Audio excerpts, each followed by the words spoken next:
All right, what's going on, guys? Farzin Vasugan here with you on a Sunday, December the 7th. Good morning to all of you. Are you ready for your 3 hours of suffering? Because I'm not. I am not. First off, political statement.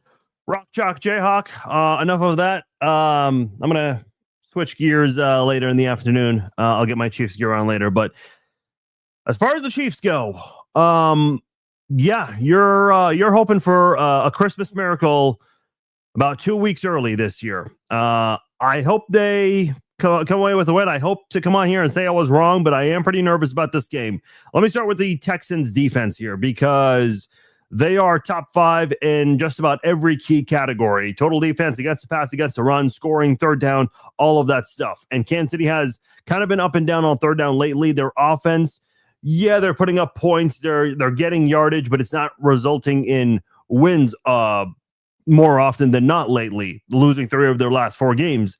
And listen, the sense of urgency started coming off the bye week, going into that Denver game, and the Chiefs are 1-2 since then. The one win, yeah, it was an ugly win, a come-from-behind win, still a win at least. But they haven't been playing their best football in these last 3 games. And obviously the big storyline coming into this one, the Chiefs with 3 backup offensive linemen, or at least that's what we anticipate. We don't know the official word yet on Trey Smith and or Jawan Taylor, but the thought is they are going to be out. They're currently listed as doubtful. Does not mean you're 100% out. It's more like 90% out. And then they're going to face a Texans defensive front that has Danielle Hunter, who has 11 sacks, and Will Anderson Jr., who has 10.5 sacks. They're both in the top 10 in sacks this season. Those two combined have 127 pressures, 20.5 sacks, 20 tackles for a loss, and 5 forced fumbles. They're talking about the Chiefs right now on ESPN. They're saying that with a loss, the Chiefs dropped to 12%. Earlier in the week, it was 13% with a loss. If the Texans win, the Texans have a 78% shot at winning or getting to the playoffs. If the Chiefs win, they have a 56% chance. That's still not great, but boy, that is way better than a loss right now. So this is a Chiefs team. I mean, again, the sense of urgency started a couple of weeks ago, and this team has not really stepped up since then. There is no room for error anymore. There was a tiny margin for error before, not anymore. And if I'm not mistaken, I was playing around with the playoff machine this morning today. And if I'm not mistaken, sometimes that thing can be inaccurate. But if Denver wins this game and the Chiefs lose, the Chiefs are officially eliminated from winning the AFC West. I think figuratively speaking, yeah, the Chiefs are already done from division contention. I know a lot of people say, well, I'm not going to give up until it's mathematically impossible. Sure. But you're basically hoping Denver would lose out and the Chiefs would win out. That's kind of what has to happen in order for the Chiefs to win the AFC West. So not that I know none of you guys were officially, were really expecting that, but that can officially be written off today. Once I think both teams play, unless I'm wrong, I think if the Broncos win, then I think regardless of what happens in the Chiefs game, that could be the case. I didn't look into that too much, but basically a Christmas miracle would need to happen for the Chiefs to win the AFC West this year. So we don't know if Wanya Morris is going to be a left tackle or a right tackle. Andy Reid was pretty certain that Wanya would be a left tackle and Jalen Moore would be a right tackle, and there was all kinds of public backlash. And I said earlier in the week, I would not be surprised because on Friday, Andy Reid sang a whole different tune saying, yeah, well, this week in practice, they both played both sides. It's like, okay, that's very different from what he said on Wednesday. So it wouldn't surprise me if a former player like Tim Grunhard, who does a lot of media, who keeps it very real and honest, and is also very, very well connected with the organization today as an ambassador, it would not shock me one bit if he reached out and said something. I'm just putting that out there. I don't know. Maybe that's just Andy going into PR mode. I have no idea. I will say, and listen, I always pay close attention to the offensive line.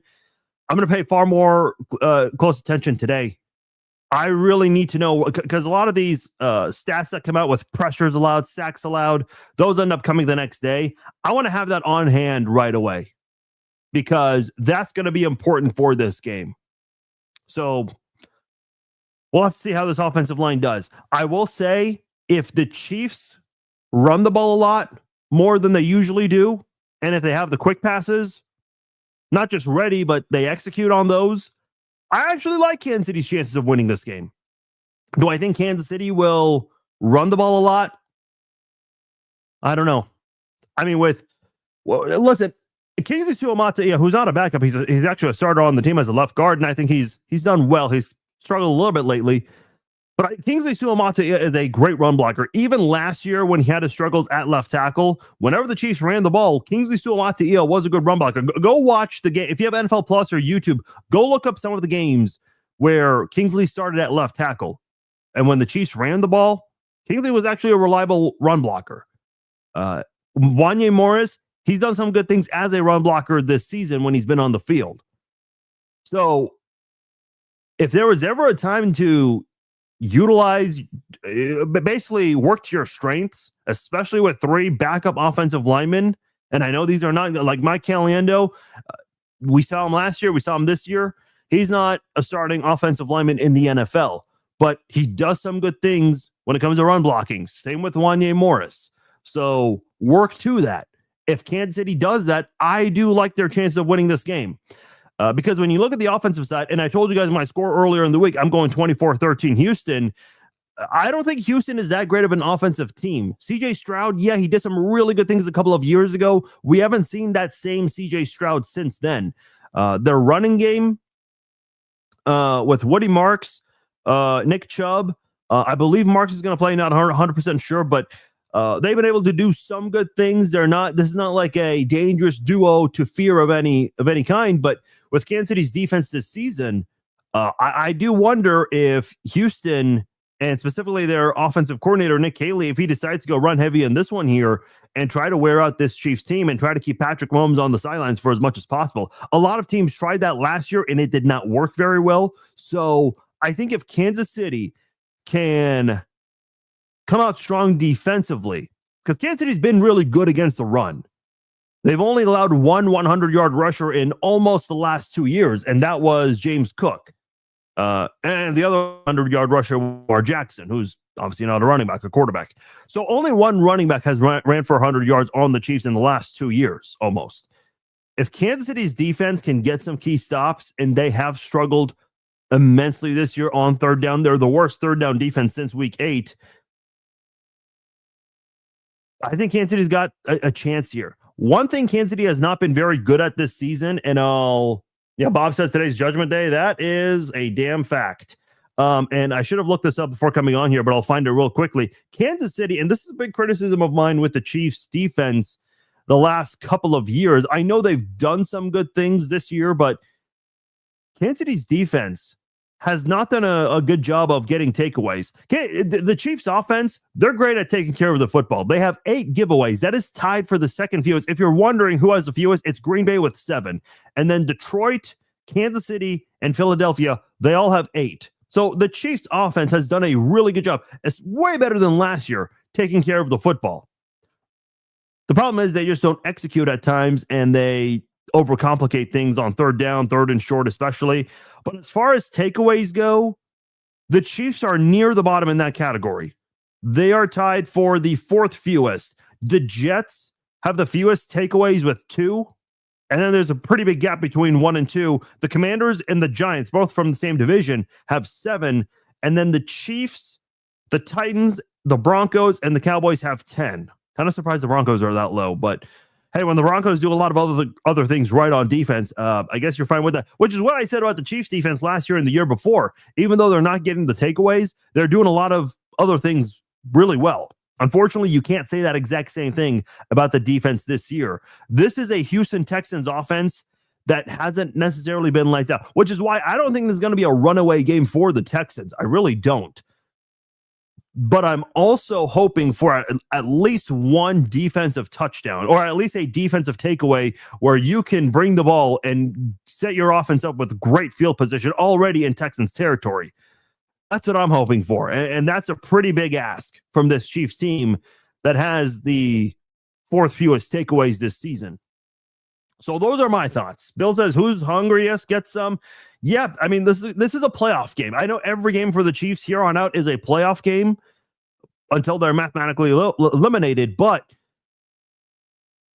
Houston, I mean, I have said for a long time, I think the winner of this game has a very, very, very good chance and probably will end up making the playoffs. Now, if the Chiefs win this game, listen, if the Chiefs went out, it's far from over. They still need help. And I do think the Chargers, especially now with another injury on that offense, this time to their own quarterback, Herbert, I think that Chargers team is about to fall out of that wild card picture. The Colts, I think people are not giving the Colts their fair share of credit. I think the Colts are going to hang on. I don't think they're winning the division. I do think the division is going to come down to Jacksonville and Houston. No one's really talking about Jacksonville. I think Jacksonville is starting to play better. And honestly, for Kansas City's sake, that's a good thing, because if you're not competing against Jacksonville for a wild card spot, if they're division winners, hey, that's one less team you have to worry about when it comes to a tiebreaker possibility. If you already beat the Colts, if you can find a way to beat the Texans today, you've got a couple of wins against teams that you're competing against for a wild card spot. Then you got to win next Sunday. If the Chiefs can win these next two games, tonight against Houston and next Sunday against the Chargers, and they're both at home, boy, this can really change, I think, the entire complexion of the Kansas City Chiefs season. Tonight's the big one. Next week, I can tell you for a fact right now the Chiefs are winning next week. I would be shocked if the Chiefs lost next week. But they've got to get past today. Because if they lose today but win out the rest of the season, that would put them at 10-7. The odds of that don't look good for Kansas City. So they've still got to get through today in order to make it up.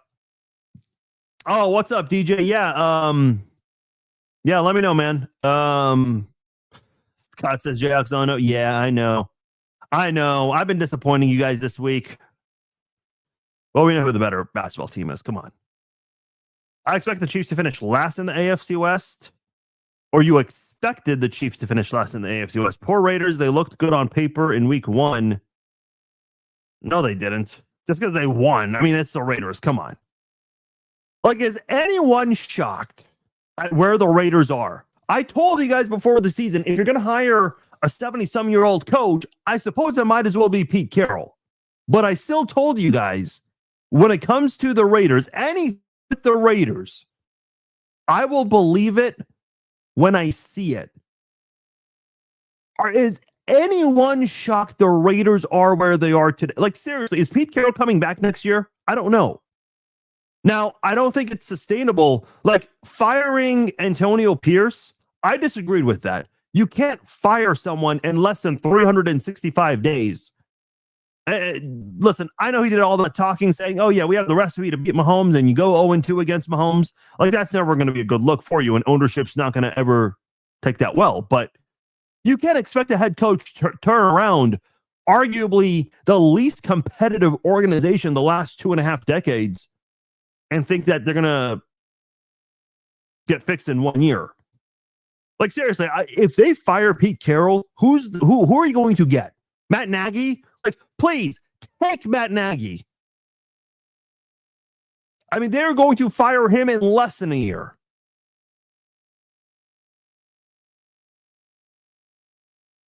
I'm not sure why I compare CJ and Jordan Love, but I feel neither of them were ready for the big leagues. I mean, Jordan Love, I remember his first preseason, everyone was like, whoa, they better hang on to Aaron Rodgers.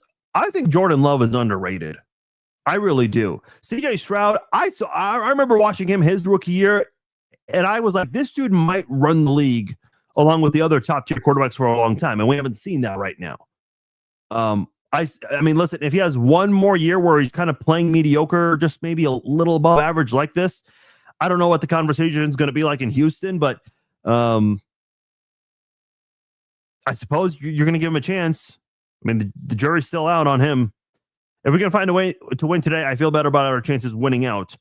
I can't say I agree fully with you, Chris, but boy, if you win, I think it does change a lot of things moving forward. Like you're only one. Seriously, okay, let's say the Chiefs win tonight. Who do they have left? That is a serious threat. Denver. Which, listen, I'm not trying to stir up anything about possibly coming back and win. The division's out of hand. That would be an all-time miracle if the Chiefs won the AFC West. But for the sake of making it to the playoffs, you've got to still beat Denver because you can beat the Chargers. They don't have an offensive line. They may not have Herbert. And if Herbert's there, he is far from 100%. The Titans, you know what would be the most Chiefs thing ever is if the Chiefs won all of their games except for that game. That would be Kansas City Chiefs textbook dictionary definition of that organization's history. And then you got the Raiders in week 18. Man, I really hope the Chiefs are not out of the playoff picture by then, but the Raiders, you are not losing to the Raiders. Yes, Max Crosby can be a difference maker, but he is really the only player who is worth a damn on that defense. Brock Bowers, Ashton Genty, two great young guys that don't get enough help on that side of the football. But man, you should be able to take care of the Raiders. So if you find a way to win today, you've got three I will tell you, win or lose today, I will tell you for a fact the Chiefs are winning those three games I mentioned. The Chargers, the Titans, and the Raiders. I cannot say that with full confidence with tonight's game and the Denver game. That's the funky part about the remaining 5 games on Kansas City's schedule. Aaron says, got to get a couple of sacks. Yeah, the Chiefs have not had a sack in 11 quarters, plus the overtime period from the Colts game.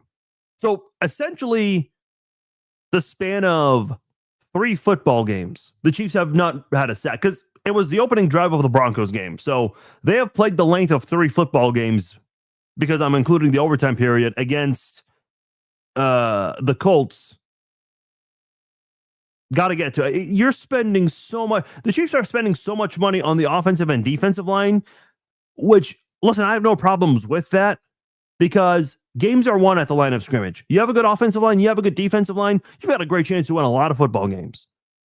But boy, these guys are not living up to expectations. Time for Karlaftis and Stone Cold Jones. Also, Mr. Bolton, you got your money. Show us we wasn't wrong. Yeah, Bolton has not been good this year. I'm laughing because you said Stone Cold Jones. Someone in the Texans media asked CJ Stroud about Chris Jones, but called him Stone Cold Jones. And CJ Stroud was like, what? Who is that? And he had no idea. And when they informed him, he's like, oh, cool. I didn't know they called him that. But then he went on to say good things about those guys. CJ Stroud actually had a lot of good things to say about the Chiefs. So that was cool, I guess. Yeah, Noah, what's up, man? I agree with you. The Chiefs do need to involve Kareem Hunt and Thornton. Listen, if Thornton has not been involved more by now, when is he going to get involved? Did I watch the end of the Virginia game last night? A little bit. Didn't see all of it. I did see the end of it. Yeah, Duke just decided to stir the pot with the whole playoff picture. I will say this, and I not on the Duke thing, on the Chiefs Texans thing. Something I forgot to mention for tonight's game. And I mentioned this on the podcast on Wednesday. So if you heard on Wednesday night, then you heard me say this already. But their rookie left tackle, he's not been very good this year. He is tied coming into this week in pressures allowed with the sixth most. 34 total on the season. He is tied 4th for sacks allowed with 7. He has not been very good this year for the Texans. Now, again, the Chiefs have not had a lot of sacks this season, so something's got to give there. Either George Karlaftis has a monster game similar to how he did last year against the Texans in the playoffs, or maybe that rookie, Ursary, ends up having the best game of his rookie campaign. So we'll see. All right, I'll read a couple more comments and get out of here. Stroud is known to throw a couple of interceptions, but he loves the deep. Need to get sacks. Let's go. Yeah, 100%. Kind of what I was just saying. I will say this, and I said this on the Red Friday Q&A live chat. I'm more afraid of Davis Mills than I am CJ Stroud, because I watched the Texans with Davis Mills, because when CJ Stroud got hurt in that Denver game, I thought to myself, Houston's done. Like, they're dead, because they were 3-5 at that point, if I recall correctly. Then they string up 3 straight wins with Davis Mills. So, and he kind of reminded me of what Damon Hewer did for the Chiefs back in 2006 when he filled in for Trent Green after he suffered that concussion in week 1. So my whole point is, I would be curious to see if the Texans go to Davis Mills at some point in this game. If CJ Stroud is struggling, I think you got to seriously consider that, because this is a playoff game for both teams. So we'll see how that goes. Chris says the running back we got from the Texans, the kind of running back who can break for 30 or 40 yard runs. Yeah, but they did not elevate him to the main roster today or yesterday. And I believe the deadline is usually 24 hours or something like that before every game, or at least the day before at some point. And the Chiefs did not elevate him. So he is not going to play in this game. We'll see if they have him at some point later in the season. Yeah, it's not ideal.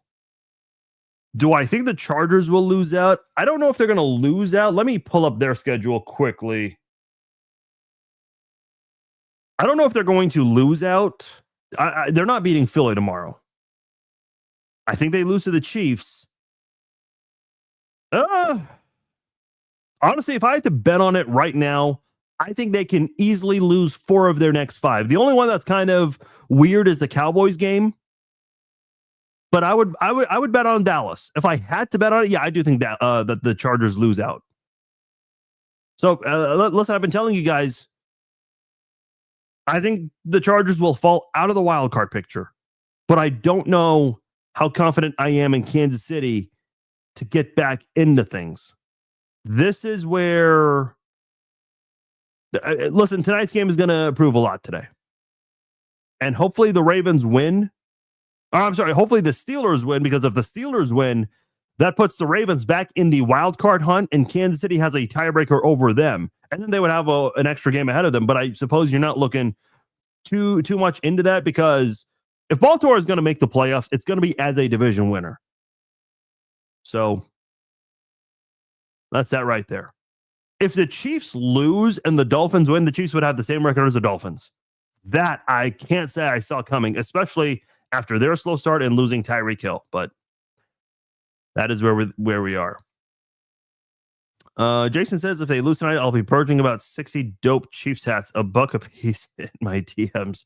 Hey, man, I mean, I can tell you're being facetious, but better than those people who burn clothes. Like, listen, if you're one of those people who burns clothes for social media views, that's bullshit, man. Like, go donate that to charity. I never agree with anyone that burns clothes at all. I don't care if it's like the worst player suddenly in your organization's history. Like, I never agree with that at all. But if you're being serious, hey, at least you're trying to sell them and not burn them. That I can respect. All right, guys, I'm going to get out of here. I appreciate you guys joining me for this edition of the pregame live chat. I'll be back at halftime. Hopefully we're talking about a good first half and previewing a second half where the Chiefs can finish off. And then after the game, it'll be a late Sunday night, but we will still do the Chiefs Zone podcast. I'll have the link for you guys to call in. All you have to do is click on the link, put in your name, turn on your audio, your video. That's what you got to do. And yeah, we'll chat up afterwards. So be sure to join us afterwards for the Chiefs Zone podcast. I'm sure it is going to be a dandy. Win or lose. I'm looking forward to it. All right, guys. I'm Farzee with you again. Thank you all for joining me. I will talk to you all later. Peace out.